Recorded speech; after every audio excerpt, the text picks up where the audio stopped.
Odette and Nicola, thank you so much for talking to me today. This is all still very raw for you. Kevin's funeral was only a couple of weeks ago, so I really appreciate you taking the time to share his story with us today. Odette, perhaps you can take us back to April of this year, which is when this all started.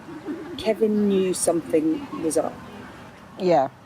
He'd had COVID at Christmas. Obviously, with having Crohn's disease, his immune system's not the greatest, so it took him a while to recover.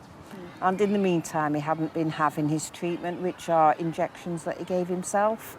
They'd lost his blood tests, so until he'd had them redone, he'd had no treatment. But come April, he just said, he was back on his injections, but he just said, I feel absolutely awful. I've no energy.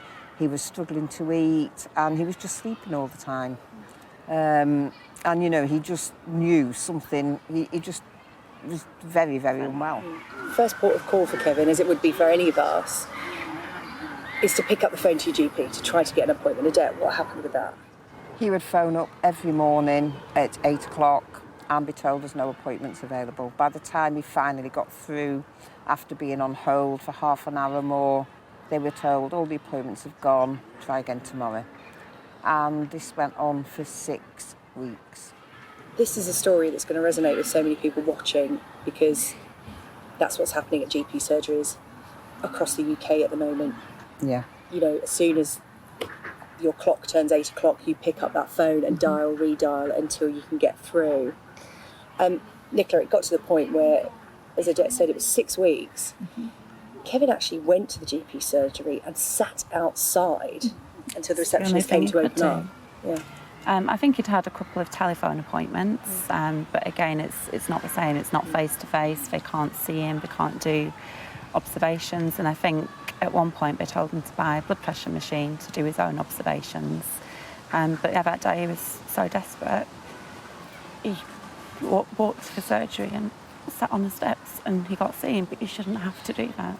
That's the worry, isn't it? You know, taking out the in-person appointments, so much can be missed. And while it may not have saved Kevin's life, you know, he had cancer. You know, when he got those symptoms in April, often a sign with liver cancer, when you are presenting with symptoms, that's when it's really bad. But the quality of life he could have had in those final months, the treatment to prolong his life, to give him time with his family, with his son. Yeah.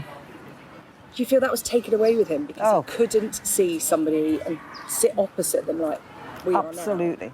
In the April, he was training his football team. He ran an under-7s football team, which he'd set up for his son. He was going to the training in whatever weather, you know, twice a week for the games that they did. He was still working as best he could, because obviously he wasn't married. He was on his own. He had a mortgage. He had to pay child support. He wanted to do things for his son, so he could not afford time off work. By the time they diagnosed him, it was like he was just waiting to die, wasn't it? It was horrific. In terms of cutting waiting lists and the Prime Minister's pledge, how do you feel about that? Given what you've experienced, do you think it's realistic? What do they need to do? It's not realistic, and I actually think it'll just be another way to work the numbers to make it look like we're achieving this. And like you say, there's so much going on in the background. It's not a new problem. We knew years ago, or the government would have known years ago, that there's going to be more demand for services. You can't just train a doctor overnight. It takes years and years. So it should have been recognised before it got to this point. What is it you want people to take away from speaking today, and what do you want to change? If people working in the upper echelons of the NHS or people in government are listening, what do you want them to take away from Kevin's story? Before COVID, the NHS struggled every winter, but at the end of the day, they have a duty of care to people. That person isn't just a person, it's somebody's son, brother, father. They're letting people down. And they need to actually listen to people. You know, people, you know your own body. And if somebody needs to be seen and telling you what's wrong, you know, see them, help them. Yeah, for me, it's just awareness to hopefully it can reach out to just one person and keep nagging at your doctors, your healthcare professionals, and as Mum said, you know your own body, so if you have got a worry, take notice of it and keep pestering and demand that you get the help and support you need, because for Kevin it's too late now. Yeah. But hopefully for others, they'll get the help they need.